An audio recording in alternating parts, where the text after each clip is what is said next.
Mindset एक निश्चित और विकास की मानसिकता के बीच के अंतर को बताती है कि एक दूसरे को क्यों पछाड़ती है और सही को अपनाने के लिए आप क्या कर सकते हैं। अपने हाथों को देखो, वे कितने समय से ऐसे हैं? जब तक आपको याद है ना? ऐसा इसलिए है क्योंकि हमारी उपस्थिति और विशेषताओं पर हमारा लगभग कोई नियंत्रण नहीं है, जैसे कि ऊंचाई, हमारी नाक का आकार या हमारी आंखों का रंग। कम से कम नवीनतम शोध के अनुसार हम जो नियंत्रित करते हैं वो हमारे कौशल और क्षमताएं हैं। कैरोल ड्वेक उन शोधकर्ताओं में से एक हैं। अपनी पुस्तक माइंडसेट में वह दो दृष्टिकोणों के बीच अंतर करती है, निश्चित मानसिकता और विकास मानसिकता। एक निश्चित मानसिकता वाले लोग मानते हैं कि प्रतिभा ही सब कुछ है। यदि उन्हें कुछ करने की क्षमता नहीं है तो वे सोचते हैं कि वे असफल होने के लिए अभिशप्त हैं। ऐसा लगता है कि उनके कौशल उनके जीन में लिखे हुए हैं, ठीक उनके रूप की तरह। यही कारण है कि वे कभी भी किसी ऐसी चीज में सुधार करने की कोशिश नहीं करते हैं जिसे वे चूसते हैं। इसके विपरीत विकास की मानसिकता वाले लोग मानते हैं कि वे जो कुछ भी हासिल करना चाहते हैं वह उनके लिए है, जब तक वे इसके लिए कड़ी मेहनत करते हैं, अपने लक्ष्य के लिए खुद को समर्पित करते हैं और जितना हो सके उतना अभ्यास करते हैं। यहाँ पुस्तक से मेरे दो पसंदीदा सबक दिए गए हैं। सबक 1, कॉर्पोरेट जगत हम में से अधिकांश को फिक्स्ड माइंडसेट ड्रोन में बदल देता है। मैकिन्से या गोल्डमैन सैक्स जैसे बड़े निगम सर्वश्रेष्ठ स्नातकों को नियुक्त करते हैं और फिर उनसे पूरी तरह से और तुरंत प्रदर्शन करने की उम्मीद करते हैं। नौकरी पर प्रशिक्षित होने के बजाय कर्मचारियों को ठंडे पानी में फेंक दिया जाता है और त्रुटियों के लिए बारीकी से निगरानी की जाती है। जो भी अच्छा काम नहीं करता है उसे तुरंत नौकरी से निकाल दिया जाता है। यह एक निश्चित मानसिकता को जन्म देता है। एक निश्चित मानसिकता की दुनिया में प्रतिभा राजा है। स्वाभाविक रूप से लोग हर समय प्रतिभाशाली दिखना चाहते हैं। लोगों को वास्तव में प्रदर्शन करने के बजाय मुख्य रूप से अपने प्रदर्शन के लिए खिड़कियों में कपड़े पहनने के लिए प्रेरित करके नियोक्ता न केवल महान लोगों से खुद को लूटते हैं, बल्कि उनकी श्वेत श्याम सोच भी दूसरों में एक निश्चित मानसिकता पैदा करती है।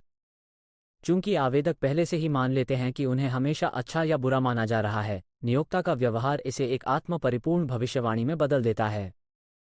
नतीजतन अधिकांश कर्मचारी अपना समय उत्पादक रूप से काम करने के बजाय मूर्ख न दिखने की कोशिश में बिताते हैं ताकि उनके नेता उन्हें विफलता के रूप में ब्रांड न करें। पार्ट 2, विकास की मानसिकता ज्यादातर सीखने की एक मजबूत, वास्तविक इच्छा से उत्पन्न होती है। यदि आप बच्चों को गणित की कठिन समस्याएं देते हैं तो वे उन पर काम करना पसंद करते हैं और इसी तरह की और समस्याएं चाहते हैं। संक्षेप में यह विकास की मानसिकता है। बच्चों की अधिक और कठिन चुनौतियों का सामना करने की इच्छा जरूरी नहीं कि बेहतर ग्रेड पाने की इच्छा से आती हो। इसके बजाय यह उस संतुष्टि से आता है जो उन्हें खुद को जितना हो सके उतना आगे बढ़ाने से मिलती है। वे अभ्यास परिपूर्ण बनाता है मंत्र को अपनाते हैं। एक निश्चित और विकास मानसिकता के दो प्रसिद्ध उदाहरण हैं, ली इकोका जो क्रिसलर चलाते थे और आईबीएम के पूर्व सीईओ लू गर्स्टनर। दोनों तब आए जब कंपनियां डंप में थीं और दोनों ने उन्हें सफलतापूर्वक बदल दिया। अंतर इस बात में है कि बाद में क्या हुआ। इकोका आत्मसंतुष्ट हो गया। उन्होंने सारा श्रेय लिया, खुद को उपासकों से घेर लिया और कंपनी के बजाय अपनी छवि के बारे में अधिक चिंतित थे। अपने कम आत्मसम्मान की भरपाई के लिए दूसरों से मंजूरी लेने के कारण उन्हें गलत निर्णय लेने पड़े। उन्होंने घटती बिक्री को नज़रअंदाज किया और यहां तक कि नए डिजाइनरों को भी नौकरी से निकाल दिया, जिससे कंपनी फिर से नीचे आ गई। दूसरी ओर गर्स्टनर ने माना कि आईबीएम में आंतरिक लड़ाइयों ने टीम वर्क और ग्राहक सेवा में मदद नहीं की।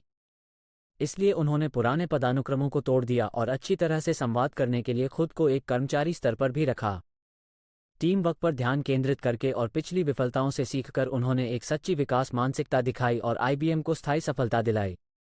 इसी तरह एक उग्र, निश्चित मानसिकता वाला गोल्फर अपने कैडी को गोली मार सकता है या भीड़ में अपने जूते फेंक सकता है। दूसरी ओर माइकल जॉर्डन ने उन्हें कभी भी एक गलती से रोकने नहीं दिया।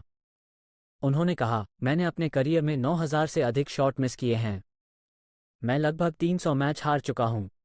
26 बार मुझ पर खेल जीतने का शॉट लेने के लिए भरोसा किया गया और चूक गया। मैं अपने जीवन में बार बार असफल रहा हूं और यही कारण है कि मैं सफल हूं। उनकी एनएस ने बात की है और वह इतिहास के पहले अरबपति बास्केटबॉल खिलाड़ी बन गए हैं। कठिन परिस्थितियों से बचने की कोशिश करना एक निश्चित मानसिकता की विशेषता है।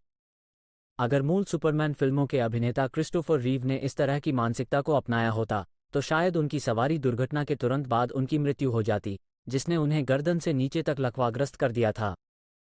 इसके बजाय उन्होंने एक जबरदस्त लड़ाई लड़ी और रीढ़ की हड्डी के शोध के लिए एक कार्यकर्ता बन गए। आखिरकार वह अपनी बाहों, पैरों और ऊपरी शरीर को फिर से हिला सका। वह एक स्विमिंग पूल के नीचे तक चले गए। चैनल को सब्सक्राइब करना ना भूलें, सब्सक्राइब बटन पर क्लिक करें।